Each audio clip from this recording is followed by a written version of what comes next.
모두 자리에 앉아 주시기 바랍니다.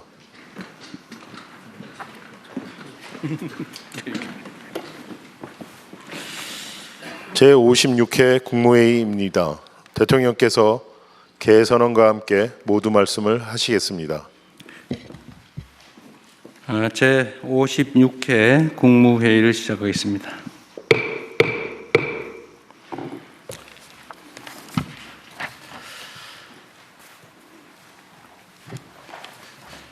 아, 1229 여객기 참사가 어제로 일주기를 맞았습니다. 참사로 희생되신 179분의 명복을 빕니다. 어떤 말로도 아픔을 온전하게 덜 수는 없겠지만 국민 안전의 최종 책임자로서 유가족 여러분께 거듭 깊은 위로와 사죄의 말씀을 드립니다. 지금 가장 필요한 일은 국가의 존재의 이유가 무엇인가를 묻는 피해자들의 호소에 말이 아닌 책임 있는 행동으로 답하는 것입니다. 그런데 제가 보기에도 너무 느립니다. 정부는 독립적이고 객관적인 진상조사를 위한 제도 개선을 최대한 서둘러 주시고 유가족들에 대한 지원 대책도 세심하게 살펴봐 주시기 바랍니다.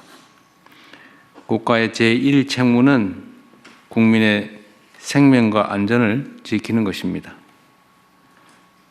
전 부처는 다시는 이러한 비극이 반복되지 않도록 구조적 안전 문제를 근본부터 점검하고 철저하게 보완해 주시기를 바랍니다. 오늘은 청와대로 옮긴 후 첫 번째 열리는 국무회의입니다. 공간이 좀 여유가 있다 보니까 마음에도 좀 여유가 생기는 것 같습니다.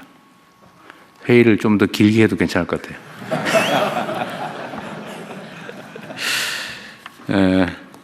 먼저 복귀 작업을 차질 없이 준비해 준 공직자 여러분, 그리고 응원해 주신 국민 여러분, 불편을 감수해 준 언론인 여러분께 깊이 감사드립니다. 청와대 복귀는 헌정질서 유린으로 얼룩진 용산 시대를 마무리하고 국민 주권과 민주주의가 제자리를 찾았다라는 점을 상징하는 이정표입니다. 이번 복귀를 계기로 국정의 중심은 국민이다. 국정의 완성도 국민을 통해서 이루어진다라는 우리 정부의 원칙과 철학을 더욱 단단하게 다지도록 하겠습니다.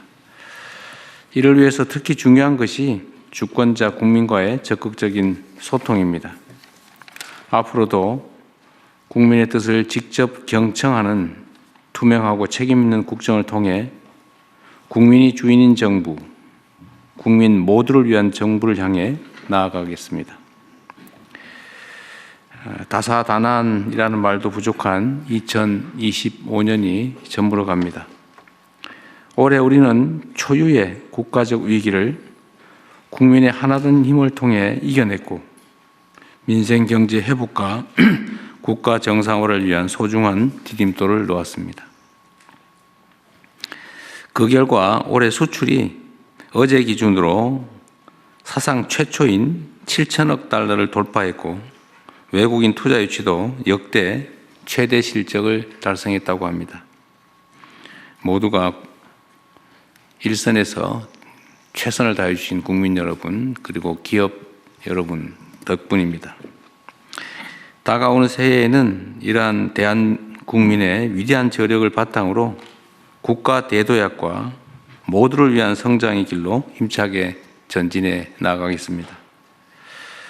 국민과 나라의 내일을 위한 길에 네 편, 내 편이 따로 있을 수 있겠습니까? 이념을 초월해서 힘을 모으고 진영을 넘어 지혜를 담아내겠습니다. 국민 여러분, 올해 정말 수고 많으셨고 새해 복 많이 받으시기 바랍니다. 고맙습니다. 이후 회의는 국무총리께서 진행해 주시겠습니다. 총리님 진행하시기 전에 제가 마지막- 먼저 몇 가지 할까요? 아니면 대통령 뭐 말씀하시 더 제가 먼저 하고 몇 가지 좀 더 할 게 있어서 본격적인 심의하기 전에 몇 가지 좀 추가로 말씀을 좀 드리도록 하겠습니다. 요즘은 뭐 연말연시이기도 하고 또 국내외적으로 이런저런 일들이 많다 보니까 제가 하고 있는 이 대통령이라고 하는 직무가 대체 어떤 것인지 뭘 해야 되는지를 자꾸 생각하게 됩니다. 그런데 생각의 결론은 그렇습니다. 대통령의 가장 큰 책임은 국민을 통합하는 것입니다. 국민들의 통합된 힘을 바탕으로 국민과 국가의 더 나은 내일을 만들어가는 최종의 책임자, 그게 바로 대통령이라는 생각이 듭니다.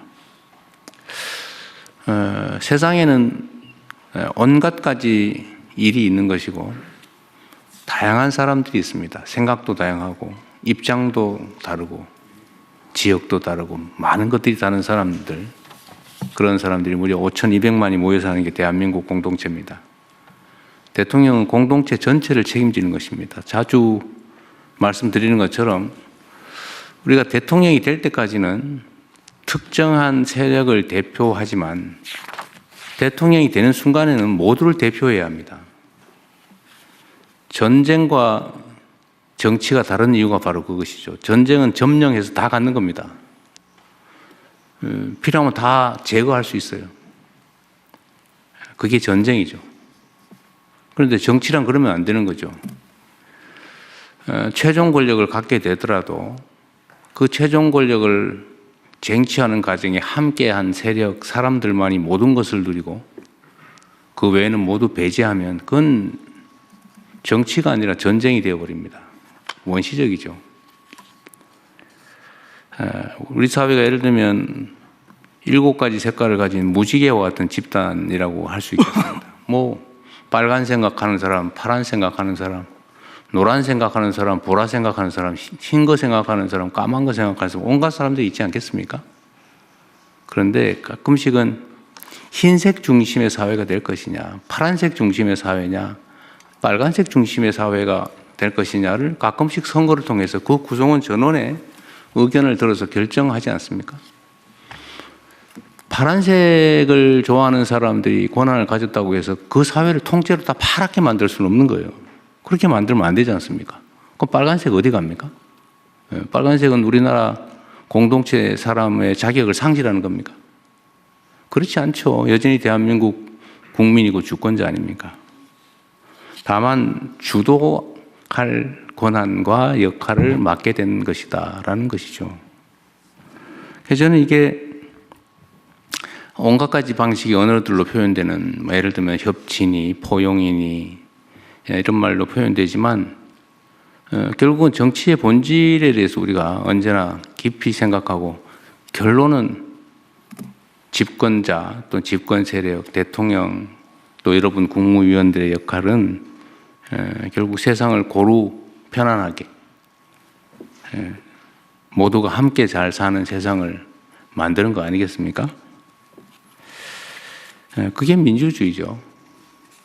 그게 문명이죠. 그런데 우리 사회는 여전히 그런 부분들이 있어요. 나 아니면 전부 적이다, 제거 대상이다. 결국 그러다가 내란 사태까지 벌어진 거 아닙니까? 다 없애버리려고. 내 의견과 다른 집단, 인사 이런 건 다 제거하고 모든 걸 다 갖겠다고 벌인 극단적 처사가 바로 내란이었습니다. 그런 사회가 반대쪽으로도 오면 안 되죠. 그래서 우리는 사실 이 극단적으로 대립하고 대결하는 사회에서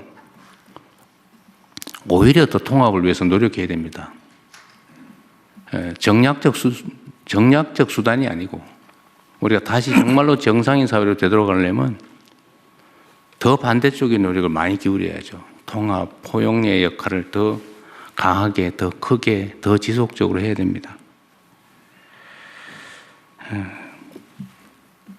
그래서 우리 가장 모범이 되어야 될 정치 또 관료, 정치인 관료들이 이 점에 대해서 더 깊이 생각해 주면 좋겠고, 우리 국민 여러분께서도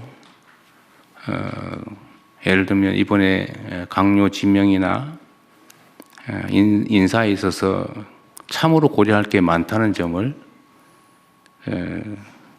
생각해 주시면 고맙겠습니다. 물론 모든 일들은 최종적으로 국민의 뜻에 따라 최대한 결정될 겁니다. 그러나 또 그 과정에서는 다름을 서로 인정하고 나와 다른 사람들의 존재를 긍정해주고 의견이 다른 게 불편함이 아니라 시너지의 원천이다, 이렇게 생각할 수 있으면 좋겠습니다. 뭐 군더더기 같지만 한 말씀만 더 드리면, 시멘트만 모으면 시멘트 덤이죠. 모래만 모아놓으면, 내가 모래니까 모래만 잔뜩 모으면 모래덤이죠. 내가 모래면 모래 말고 자갈, 시멘트, 물을 모아야 됩니다. 그래야 콘크리트를 만들죠. 그래야 새로운 세상으로 나가죠. 그래서 좀 더 포용적이고 좀 더 융화하는 그런 대한민국이 되길 바랍니다.